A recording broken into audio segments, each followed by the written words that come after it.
Hi, everyone. Best wishes to you all.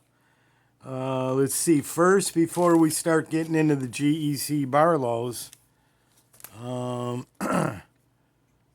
we got the slip from the post office. I dropped off 2 packages today, one for Petey and one for Donald. And I already sent Pete the tracking number through his email, but Donald, I have his email, but he can't get into it because he forgot his password. He sounds like a tech genius like me. But anyway, Donald, if you want your tracking number, just put it down in the comments and I'll put it out for you and then delete it really quick. Not that a tracking number's seriously confidential, but I think they can use your tracking number to ask for it to be picked up instead of delivered. So we want to kind of keep that hush hush for right now, and we'll see what happens. It's due to be there Friday. I'll keep an eye on it at my end, make sure it gets there. Both of them will be due on Friday. Pete, you'll be getting your Stockman on Friday, and Donald will be getting the fixed blade, the Remington fixed blade on Friday. So that's that. Let's say hi to Rodney. We didn't give him no love in the last video, and he's been working really hard too. As you notice, he shifts his position every now and then to look for different angles. I think yesterday he was like that, and the day before he was this way. So I just kind of let him freelance. I guess he wants to look at the at the block today, so we'll keep him there. Now, a blast from the past before we do the GEC Barlows. This one, you guys might see me pull this out quite a bit. It's a Russell Arch Barlow, they call it. And the reason why they call it an Arch Barlow is because you'll see, let me get a pen here. You'll see it says Russell in an arch. And these were only made from 1933 to 1941. Here you can see the arch better. And one of the tricks for aging these is because they were only made for, 8 years, they never changed the die for the bolster stamp. So the newer it is, like the 1940s and the 1941s, will have where you can barely see the arrow feathers. See the feathers there? See how this is pretty crisp? The way it's punched. And if you look over here, nice and crisp. So this is probably anywhere from 33 to 35.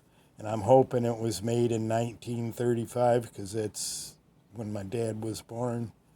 This kind of reminds me of him, the old workhorse.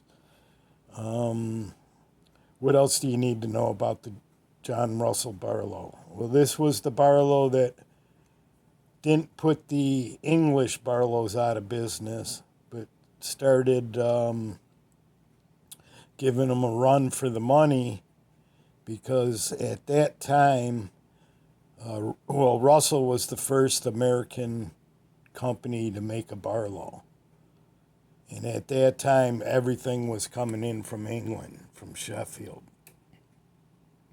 So that's kind of why it's got it's got a little, established precedent there as being the first Barlow. And that's why these things are actually worth some money.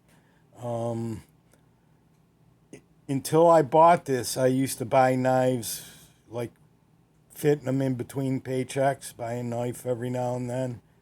And then when I bought this for $55 and had it appraised at $160, I figured, well, I'm going to invest more money from one of my accounts that I had, invest more money into a knife collection.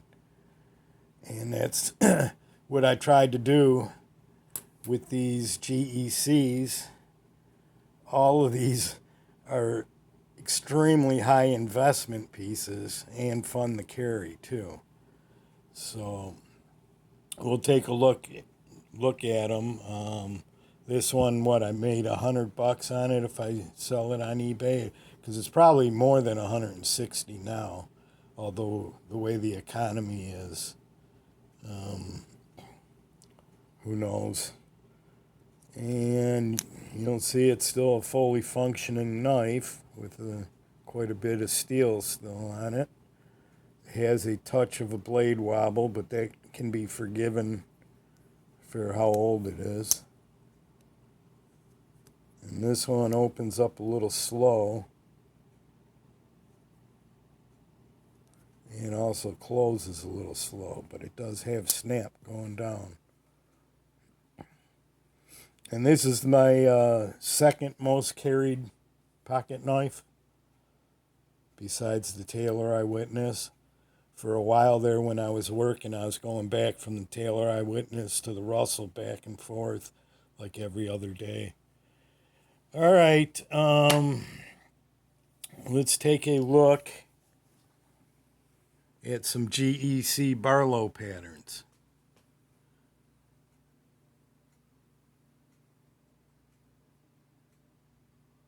Now you'll see these are all GEC. This is a Bulldog brand, but it was made by GEC. You can see it's the 25 pattern, but it's a little more chunky because it's a dual blade, where this is just the single blade. And then you have the Northwoods in here. Should have these turned around, nail nick up. The Northwoods, which is on the same pattern as the Yankee Barlow. This is the 77 Yankee Barlow. Beautiful knife. And the Northwoods. This one here, there's only 100 of them made. You'll see it's a black linen micarta. And this one would probably bring home the most cash on the secondary market. This one, and this one. And this one, because it's a Charlie Campagna. Charlie Campagna. And one of the newest ones is the 86 pattern Acorn GEC on OD green micarta, canvas micarta. I got this from Ryan Shore Sharp 83, as a matter of fact. Here's a new one here too. This, I forgot what they call this bone. But it's a 14, a 14, a 15 pattern, 25, 25, 77, 77, and 86. And I don't believe there's any other patterns other than that. I know if you go, this is called the Big Bay Harrison on the 77. There's also a Little Bay Harrison, and that's on the 25 pattern. So I think this is all of them. First, we'll take a look at the 14. The 14, you gotta like small knives. I dig them. Dig them a lot. So it's a 3-inch knife.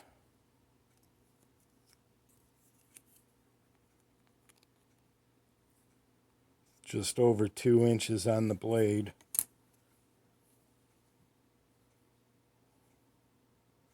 Nice little knife. Has the etch, Tidiute Cutlery, good as gold, trademark. Tidiute Cutlery, and there's your pattern number. 141122.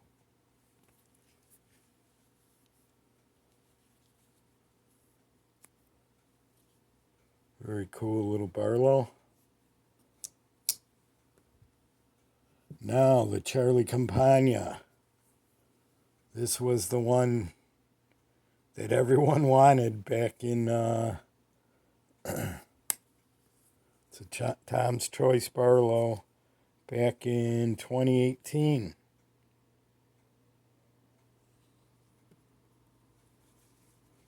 Cool etch, Tom's Choice.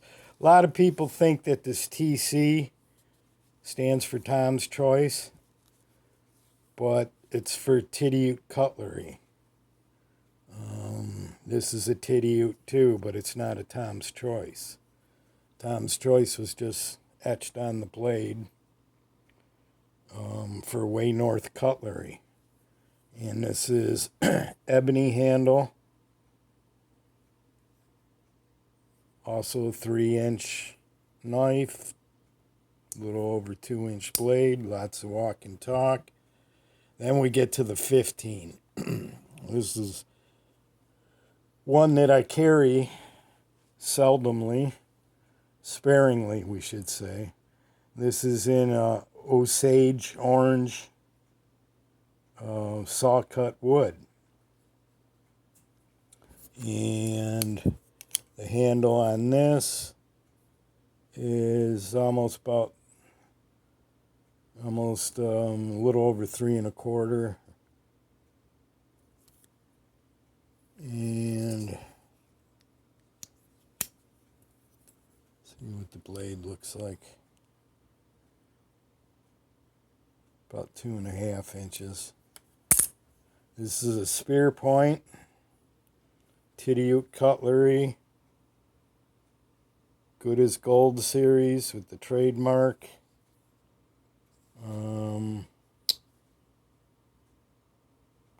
Last year, 15/21/21. You'll see it does have a little scratching going on, but I could still, for what I paid for this, because I got it at dealer cost, even with these little scratches on here, right up here, I would still make money on it. But my collection's not for making money. I just did it in case things got bad for me financially and I needed money. I could sell any one of these quickly and get some good money to pay bills if I had to. Here's ivory acrylic, and this one is from 2017, 25, 21, 17. You see there's a patina on the blade. I use this for spreading cheese on my Triscuit crackers.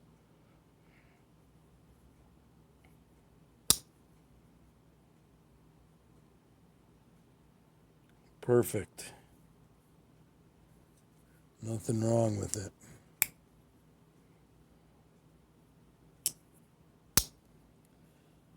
Next one up is also a 25 pattern. Like I said, this one was made by GEC for Jim Parker at Bulldog. Well, actually, Jim Parker's son, because I think Jim Parker had passed away before this. This has the year on it somewhere. I think it's 2006. Whoops. You'll see the fighting pit bulls for a tang stamp. Beautiful etch. I've had did carry this and use it a little bit. Bulldog brand. I guess the year's not on it. I think I remember it to be in 2006.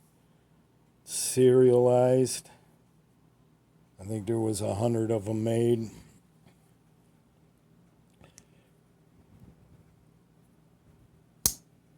All right, now the Yankee Barlow. This one is African Blackwood, and I don't know, let me bring the light up. If I can do it without trashing everything.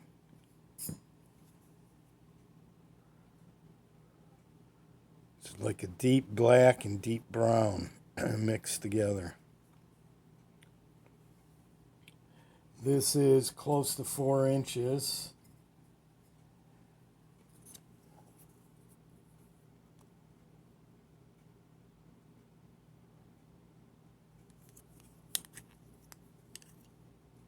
Well, a little over 3.5. Also a spear point. This is Mike Latham's SFO. And let's do the almost a 3-inch blade on this one. You'll see there's your CKH, Mike Latham.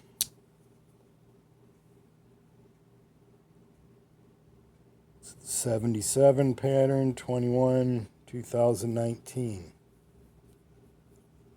Just a beautiful knife. Probably my favorite Barlow. So I like the stamp.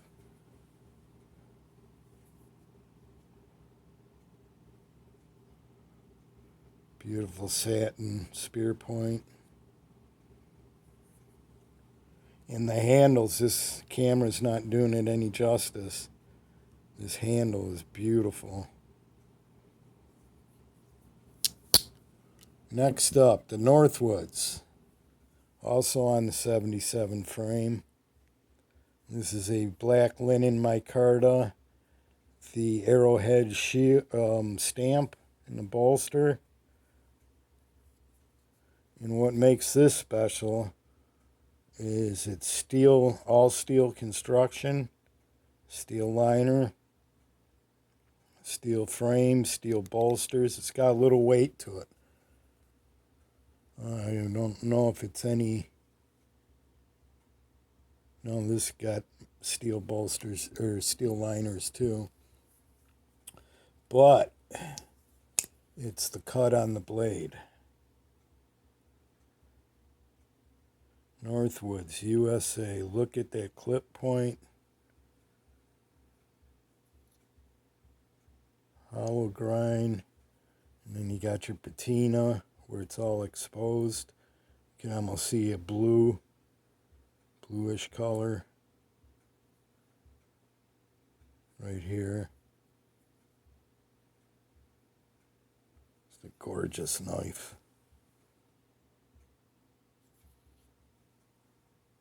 And that would bring a pretty penny home if I ever decided to. And last but not least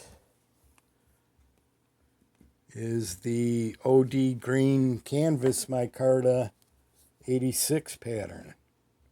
The Acorn. Now, this is a beast of a Barlow here. And it's the only one that's in stainless. It's 440C. So this one's almost 4 inches, a little over 3.25.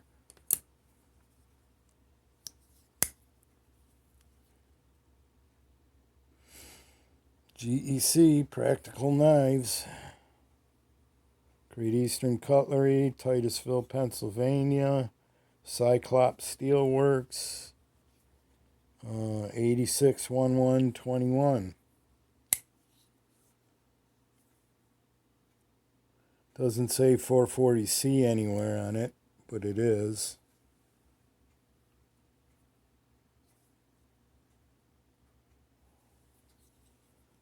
It's a big Barlow. And the 86 pattern they built a lot of different knives with the 86 pattern. And one day I'll take them out there. There's probably, I think I got 5 of them. And here's one of my favorites.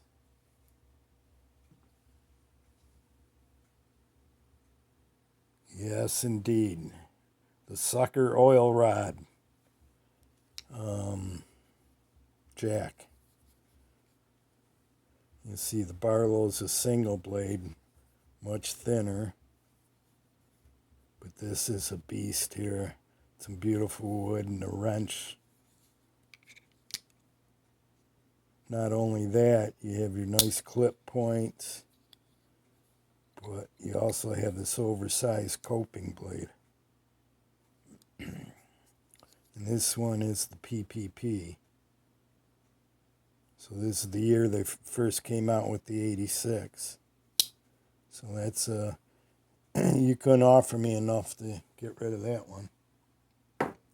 So my friends, that's it. Hope you enjoyed it. 1, 2, 3, 4, 5, 6, 7, 8.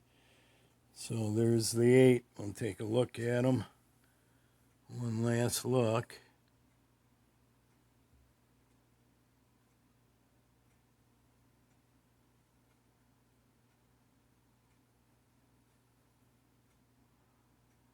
So until next time, my friends, take care. Peace. Bye-bye.